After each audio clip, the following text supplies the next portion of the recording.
Welcome back to our walk through 1 Timothy. We're busy with 1 Timothy 2 verses 11 through 15. I've made a couple of preliminary comments in preparatory videos, but it's time for us to dive into verse 11, and then we're going to walk through it verse by verse in subsequent videos. Verse 11 says, "Let a woman learn quietly in all submissiveness." That's the ESV. The Greek text says, "Gine," a woman or a wife, "Enesia," in quietness, "Manthaneto," let her learn, in "Pase hypotage," in all submissiveness. As we walk through this passage, what I'm going to try to show you is that we have more questions than answers. We have more things that we are uncertain about than things which we are absolutely certain about. Now, one of the things we can be certain about is that Paul and Timothy knew exactly what Paul meant. This was a high context letter. There was a lot of shared knowledge, and we simply can't with any certainty know that same information. We just don't have access to it. Let me give you an example. Imagine I work at a grocery store and you arrive at 4:58 and I say to you, we're closing in 2 minutes. What am I saying to you? Well, if it's a low context, meaning we don't know each other, there's no shared knowledge, you'd probably assume I'm saying something like, we're closing momentarily, please hurry up, or please come back tomorrow, there's no time for you to do your shopping now. But imagine we were close friends and we had arranged to go and have a game of squash as soon as I finished work. Suddenly the meaning of what I'm saying to you changes dramatically, right? Suddenly I'm saying, hey buddy, don't worry, we're almost done here, I'll be with you in a few minutes, just wait for me. That's high context. That's the impact of shared knowledge and context on interpreting words, meaning, etc. So the thesis I'm defending as we go through this passage is that we should not be making any hard and fast rules. We shouldn't be building doctrines and practices on this passage because there are simply too many things that we do not know for sure. There are too many questions, too many doubts. Paul and Timothy knew exactly what Paul was saying, but unfortunately we do not have access to everything that they knew and shared. So we should be very careful of building too large a superstructure on this text. Let's have a look at each of the key phrases in this verse and analyze some of the uncertainties that we have regarding it. Firstly, we come across the word women. Notice that it's singular. In verses 9 and 10, I don't mean a single woman, I just mean it's grammatically singular. In verses 9 and 10, Paul was talking to women, plural. Now he talks to a woman, right? So he's moved from plural to singular. Now in Greek, the word gine can mean woman or wife. And similarly, the word aner can mean man or husband. Pardon the handwriting. So Greek, like many languages, has a particular word for man that doubles as husband and a particular word for woman that doubles as wife. And one of the things we don't know for certain is whether we are to take gineia as referring to a wife or a woman, a wife in relation to a husband or a woman in more general terms. So let's look at the case for each of those options. Firstly, why would we interpret it as meaning a woman in general terms?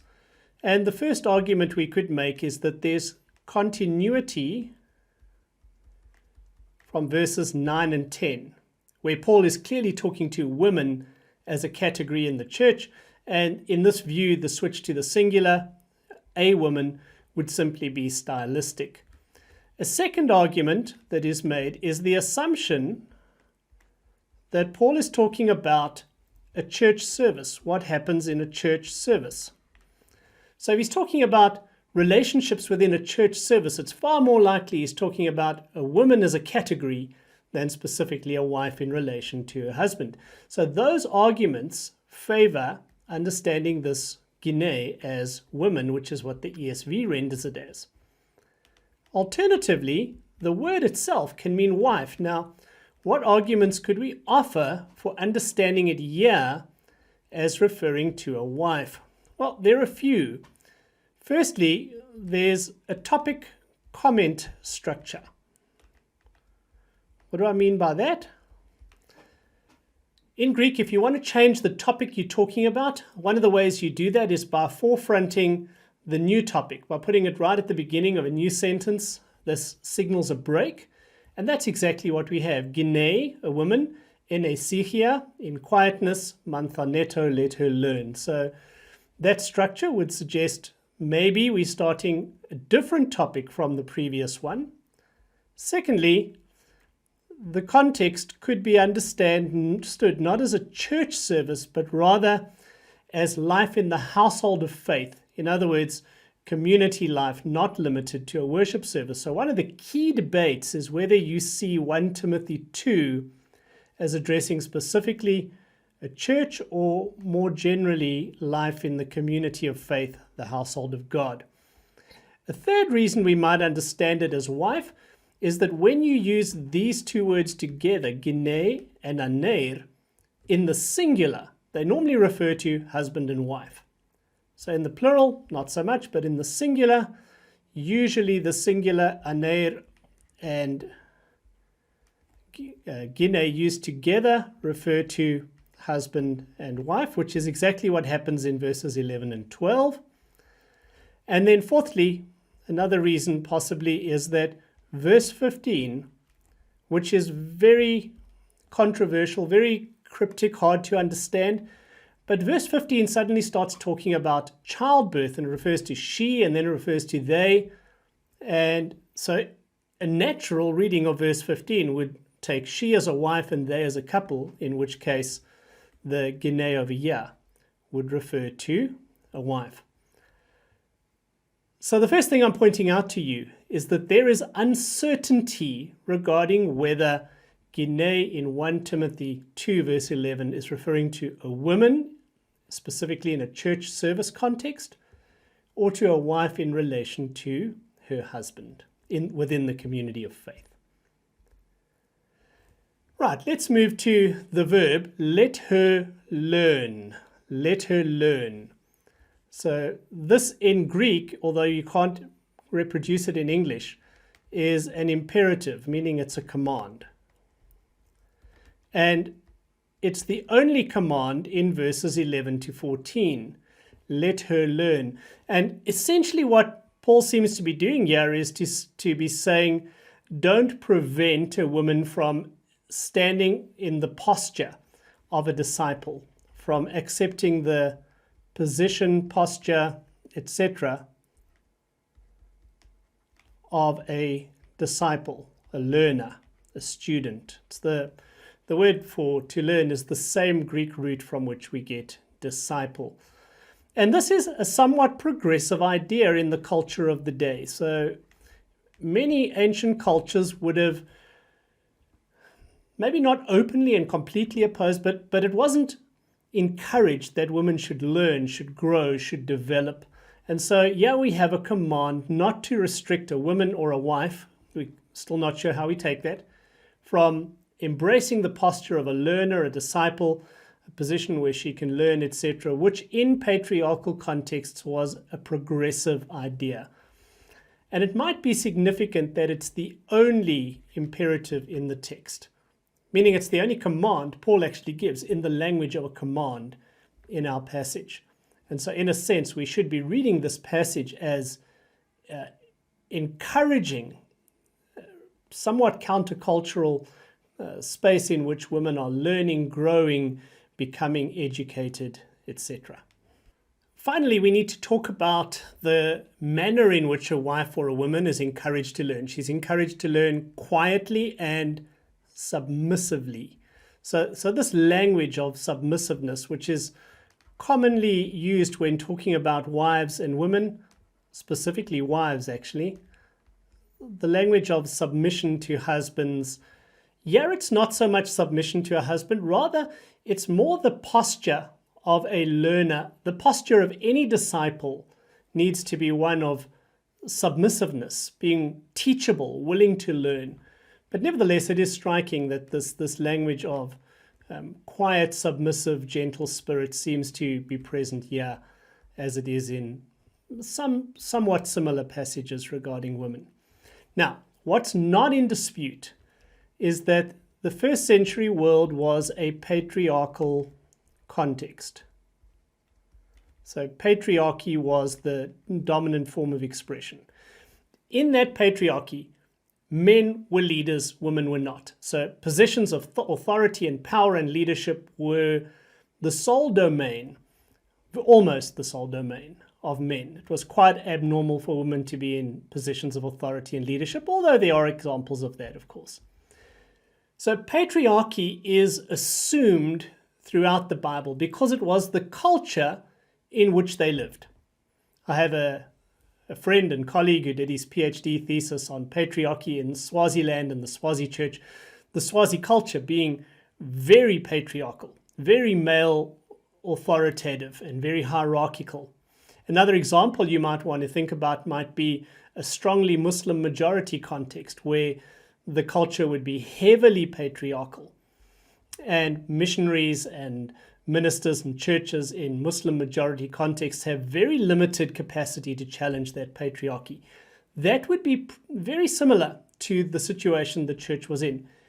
If the first century church, and it's an if the first century church wanted to challenge the male dominance of the prevailing culture, they would have had limited opportunity and scope and power to do it overtly. A key question in these issues is, what is the stance of the New Testament of gospel-centered Christianity vis-a-vis the prevailing reality of patriarchy? And there are three ways we could try to view this. One, we can say or see it as agreement. In other words, we might argue that the New Testament agrees with the prevailing male headship, male leadership, dominance, patriarchy, hierarchy, etc. That it endorses that structure for society wholly. Not too many would argue this today, and even throughout history, maybe not completely argue this. The opposite view would be that the gospel and the New Testament's relationship to patriarchy is one of accommodation.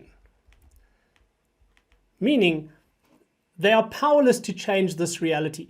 But the New Testament writers would see this as not God's way. And so they would do what they could to encourage the church to live within that structure and to be somewhat countercultural where possible. But they can't openly challenge it. Just as a church in a Muslim majority context doesn't have the ability to openly challenge the prevailing culture without severe, ruthless persecution being brought upon them, and doing so isn't a good witness to the gospel. So what do you do if you're a missionary in that context? You have to accommodate the culture for the sake of the gospel, even though it's not your own worldview. You don't agree with it, but you have to function within it and accommodate it. And so many would see this, and this is the egalitarian position, of course, many would see this as how the New Testament responds to issues of culture. The third option would be somewhere between these two, and I'll call it an attitude of adaptation. By which I mean that maybe the New Testament partly accepts that men are primarily to lead and are given that responsibility of headship, but at the same time wants to challenge the expression of that in a fairly radical and countercultural way. And I would argue that both of these positions are very tenable today. Certainly, many of the passages that deal with these things are quite countercultural because the gospel brings a different set of lenses to how we see these things. For instance, when talking about the household of God, we would have an iko despotes, which is a head of the household, and we would have economy, which are household managers or stewards. When the New Testament envisages leadership within the church, guess who the ikodespotes is? It's God or Christ who's the head of the church. And those who operate as leaders are human managers. So these are human managers, leaders, representatives. But actually they put in the position of fellow slaves and servants who serve the true head of the household. And in doing this, what the New Testament does is it challenges the prevailing assumption that the head of a household, humanly speaking, has absolute power. Rather, the entire household, including the male heads, etc., are under the authority and accountable to the true head, who will hold them accountable for how they treat his daughters, etc. And then embedded within the household codes that talk about relationships of authority and submission, even when they're endorsing the husband is the head and the wife should submit to her husband, they do so in countercultural ways. And we are left to wonder, is this accommodation or is it adaptation, i.e. accepting the basic idea of male leadership but challenging the expression of it? I talk about that a lot in a video I did for SATs on Ephesians chapter 5. It'll be out in a couple of weeks, maybe a month or two, and I'll post that when I get to it. So even in this opening verse, which is by no means the center of controversy, there are a variety of questions that we don't fully know the answer to. Is Paul talking to a wife in relation to a husband, or to a Christian woman in relation to church structure and church services? We don't know that for sure. When he talks about let a woman learn, there's a clear uplifting countercultural idea of women accepting and being embraced as fellow learners. So that's not too countercultural. And then when he brings in the element of quietness and submission, which maybe is best interpreted in relationship only to the posture of a disciple, but it does beg the greater question of how does Paul see the impact and the correlation between the gospel on the one hand and patriarchy on the other? Is he purely accommodating the norm, or is he adapting the norm? In other words, saying, yeah, the basic idea we can accept, but we need to seriously qualify it.